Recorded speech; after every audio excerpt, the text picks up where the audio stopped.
नमस्कार, मैं हूं विपुल सिंह। स्वागत है आपका मनी नाइन के prime time show money time में। यहां हम आपको बताते हैं पर्सनल फाइनेंस, बिजनेस, कॉर्पोरेट और पॉलिसी से जुड़ी खबरें और इनसे आपके ऊपर पड़ने वाले असर को। तो चलिए शुरू करते हैं आज की खबरों का ये सफ़र। खुदरा महंगाई को लेकर लगाए गए सारे अनुमान धरे के धरे रह गए। महंगे टमाटर की वजह से खुदरा महंगाई ने 15 महीने का रिकॉर्ड तोड़ दिया। जुलाई महीने में उपभोक्ता मूल्य आधारित खुदरा महंगाई दर 7.44% रही। आरबीआई सहित तमाम एजेंसियों ने इसके 6.5% रहने का अनुमान जताया था। खुदरा महंगाई दर आरबीआई के सहनीय स्तर 6% की तुलना में बहुत ज़्यादा है। खुदरा महंगाई में इतनी ज़्यादा बढ़ोतरी सब्जियों की वजह से हुई है। इससे पहले अप्रैल 2022 में महंगाई दर 7.79% के उच्चतम स्तर पर थी।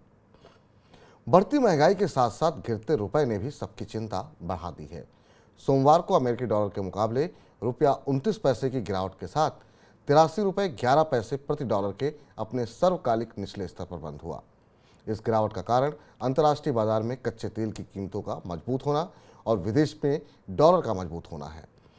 बाजार विश्लेषकों का कहना है कि विदेशी निवेशकों की लगातार निकासी से भी रुपया कमज़ोर हुआ है। कमज़ोर घरेलू बाजार के कारण भी रुपए में गिरावट देखने को मिली है।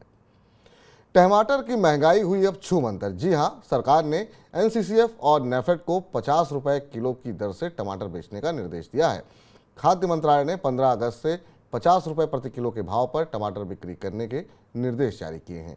थोक बाजार में टमाटर की कीमतों में आई गिरावट के बाद खाद्य मंत्रालय ने ये कदम उठाया है। दिल्ली एनसीआर में नेफेड और एनसीसीएफ पहले से ही सस्ता टमाटर बेच रहे हैं। अब सस्ता टमाटर जयपुर, कोटा, लखनऊ, कानपुर, वाराणसी, प्रयागराज, पटना, मुजफ्फरपुर, आरा, बक्सर आदि जगहों पर इसकी बिक्री की जा रही है। डिजिटल तरीके से लोन लेने वालों के लिए अच्छी खबर है।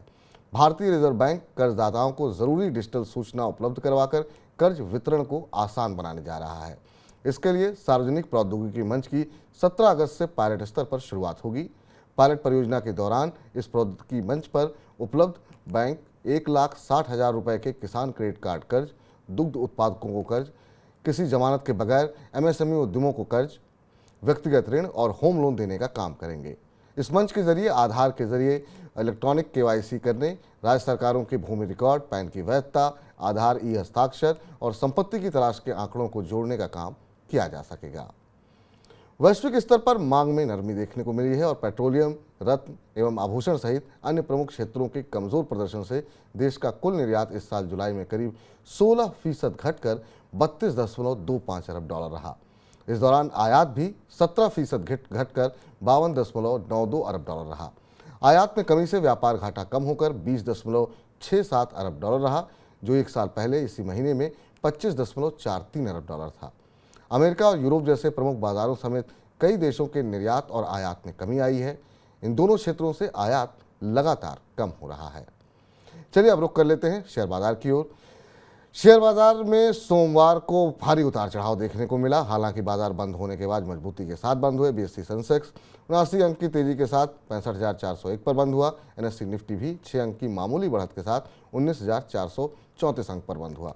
हालांकि शुरुआती संकेत कमजोर होने के चलते एक समय आपको बता दें 19,300 का स्तर भी निफ्टी ने तोड़ दिया था और ऐसा लग रहा था बाजार में बड़ी गिरावट देखने को मिलेगी। अदानी समूह में सबसे ज़्यादा पिटाई देखने को मिली। हालांकि बाद में हमने देखा यूरोपीय बाजारों से अच्छी शुरुआत के बाद बाजार के अंदर रिकवरी देखने को मिली और अंतिम घंटे में रिलायंस इंडस्ट्रीज और इन्फोसिस में खरीदारी होने से बाजार के अंदर तेजी देखने को मिली। और अब आपको बताते हैं सोने चांदी का ताज़ा भाव। दिल्ली सराफा बाजार में सोमवार को सोना 59,750 रुपये प्रति 10 ग्राम पर लगभग अपरिवर्तित बंद हुआ। चांदी की कीमत 100 रुपये टूटकर 72,900 रुपये प्रति किलोग्राम रह गई।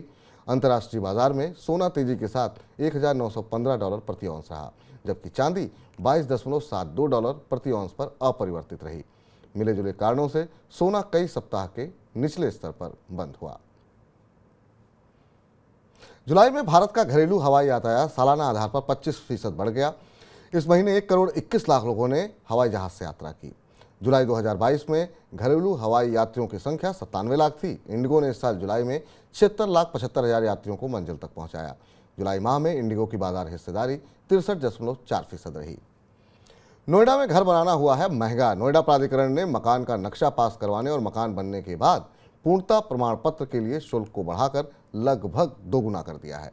मकान का नक्शा पास करवाने के लिए अब 30 रुपये प्रति वर्ग मीटर की दर से शुल्क देना होगा।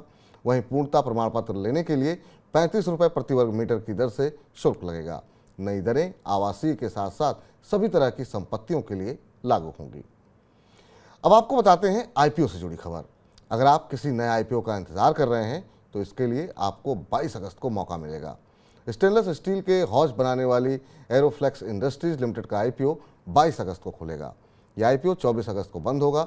आईपीओ के तहत 162 करोड़ रुपए के नए शेयर जारी किए जाएंगे। इसके अलावा कंपनी की प्रवर्तक इकाइयां 1.75 करोड़ इक्विटी शेयरों की बिक्री की पेशकश लाएंगी।